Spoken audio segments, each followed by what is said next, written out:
Étant le fils unique à mes parents, le seul fils unique, je précise, avec mes 6 frères, j'étais obligé à l'âge de 3 ans de commencer déjà à travailler dur afin que mon petit frère qui n'avait que 6 ans puisse payer sa pension et fréquenter normalement. Mesdames et messieurs, bonjour et bienvenue à votre émission favorite. Aujourd'hui, nous recevons Monsieur Takam. Monsieur Takam, bonjour. Bonjour. Mais comment répondez-vous ainsi? Mais vous passez à la télé? Je passe à la télé, ça fait quoi? Et d'ailleurs même, je dis que je ne passe pas à la télé, je reste à la télé. Parce qu'en 2024, comme je vous avais dit, je vais devenir journaliste dans la chaîne là. Donc priez seulement bien, monsieur le journaliste. Soit on vous donne la promotion, soit on vous licencie cette année. Je ne blague même pas. Pourquoi voulez-vous devenir journaliste, monsieur Takam? Vous voulez savoir pourquoi je serai journaliste? Je ne dis pas. Vous voulez qu'on va connaître mes secrets, non? Bon, d'accord. Et dites-nous, avant de chercher même à être journaliste, que faites-vous dans la vie? Oui, moi je veux juste dire, monsieur le journaliste, que ce que je vois, je fais. Ce que je ne vois pas, je ne fais pas. Mais une chose qu'il faut souligner, c'est que je suis un homme battant. Parce que la vie est battante. Attention, battante en 2 mots. Étant né dans une famille munie d'une richesse extrêmement pauvre, j'étais obligé, dès l'âge de 2 ans, de commencer à travailler dur en lavant les caleçons et les couches des enfants qui avaient 1 an et 2 ans comme moi. J'ai compris dès que j'étais petit qu'il ne faut jamais avoir honte de servir nos égaux. Car celui qui veut être le plus grand dans le royaume des cieux doit être le serviteur des autres. Moi, j'ai commencé sans aucun problème.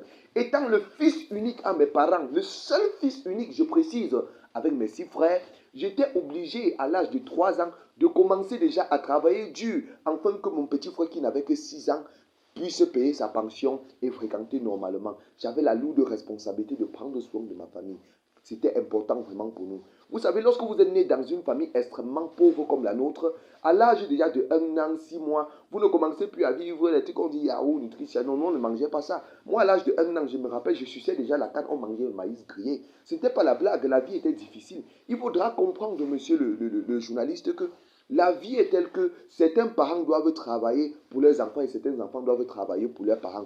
Voilà pourquoi je dis que vous ne devez pas regarder avec mépris les enfants qui marchent dans la rue, les petits enfants pour vendre. C'est vrai que la loi dit non à cela. Mais moi, lorsque j'avais déjà l'âge de 5 ans, je marchais partout dans la ville avec mon short vert qu'on connaissait qui était déchiré derrière là. Je marchais partout avec mon short vert et ma chaussure déchirée que j'avais ramassée sur la toiture de notre voisin. Un villageois comme ça, là. Tu vois l'enfant comme ça, là, on lui donne la chaussure, il porte, il dit que ça ne le plaît pas, il déchire, il lance sur le toit. J'ai tiré les bêtises avec le bâton. Moi, ça avait ça qui épatait, moi, marcher dans la rue. Quand il traversait la route comme ça, là, je feintais la voiture, elle criait. Brim, brim. On dit un enfant comme ça, il a 5 ans, il marche en route, il fait on bavardait sur ma tête. Moi, je n'avais pas le choix. Je marchais avec la cigarette, les bonbons alcoolisés, les lotus et tout ce que les enfants vendent aujourd'hui, là, comme ça. Je vendais dans les voitures. Vraiment, monsieur le journaliste, en parlant même de vendre dans la voiture là. Aujourd'hui, comme ça là, on se moque des enfants. On insulte les enfants qui entrent dans la voiture à 1 h du matin avec les noisettes, la banane, les arachides, le pitacola. Ils sont en train de vendre. On se moque d'eux, on les insulte. Les mamans, les papas font cela. Jusqu'à le chauffeur filme même avec la voiture, il part les déposer l'homme devant. Ce que je dis, c'est quoi? C'est qu'on n'est pas conscient en faisant cela. Vous croyez que ces enfants sont fiers de sortir à 1 h pour vendre le bitancola? Vous pensez qu'ils sont fiers de sortir à 2 h dans la nuit pour vendre des arachides grillés? Vous ne savez pas pourquoi ils vendent. Parfois, ils vendent comme ça parce que leur maman est malade. Ils vendent comme ça parce que c'est pour payer l'argent de leur pension. Ils vendent comme ça parce qu'ils n'ont pas le choix. C'est leur seul moyen de vivre. Mais nous, on se moque de on dit que les enfants, un enfant, on bavarde sur eux. Ce n'est pas normal. On devrait les regarder même avec valeur. Généralement, c'est même ceux qui ont le plus de valeur là qu'on leur lance le plus de cailloux. Ce sont des enfants forts. Vous savez, Dieu a créé le monde tel qu'il y a certaines personnes là qui doivent profiter des richesses de leurs parents. D'autres que les parents doivent profiter de leurs richesses. Voilà pourquoi il faut se battre. Le pire même dans tout ça, c'est que les mamans les arnaquent même. Les papas les arnaquent. Tu vois, quelqu'un, il achète la banane, il dit que, oui, donne-moi la banane de 100 francs. Il attend, il tourne, il ne paye pas, il attend, il tourne. Dès que la voiture démarre, il part. L'enfant court derrière que, lance la banane, lance l'argent, lance la banane, lance l'argent. Vous ne savez pas comment ces enfants souffrent.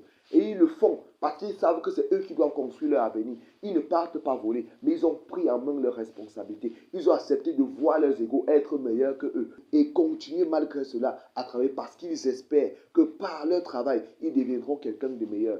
Moi, je veux dire juste, monsieur le journaliste, que ces personnes méritent notre respect. Lorsqu'on voit un enfant qui est en train de travailler dur pour sa scolarité, pour son avenir, c'est à lui qu'il faudra même payer plus. c'est à lui qu'il faudrait même donner le double de la valeur de ce qu'il nous demande.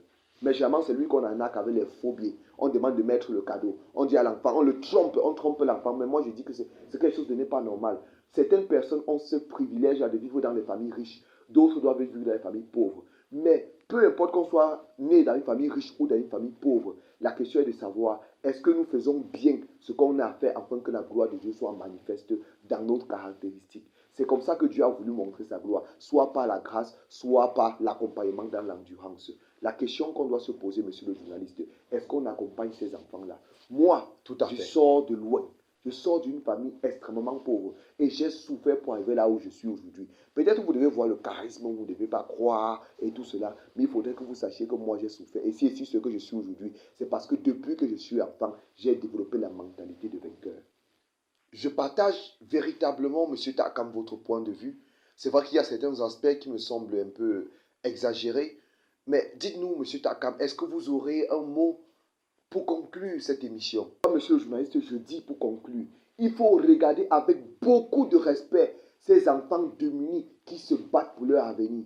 Parce que ce que tu es ne détermine pas forcément ce que tu seras. Mais ce que tu fais de ce que tu es, voilà ce qui détermine ce que tu seras. Voilà pourquoi il est important, dès maintenant, de veiller sur l'avenir de ton passé. Merci. Merci, monsieur Takam. Je suis touché. Alors, mesdames et messieurs, on l'aura compris avec monsieur Takam, ces enfants ont quelque chose de particulier, ils ont beaucoup de valeur. Voilà pourquoi nous leur devons tout le respect qu'ils méritent. Si toi aussi tu es dans une situation pareille, alors je te dis beaucoup de courage. Demain sera meilleur par la grâce de Dieu. D'ici à là, portons-nous bien. Merci. Merci, monsieur Takam.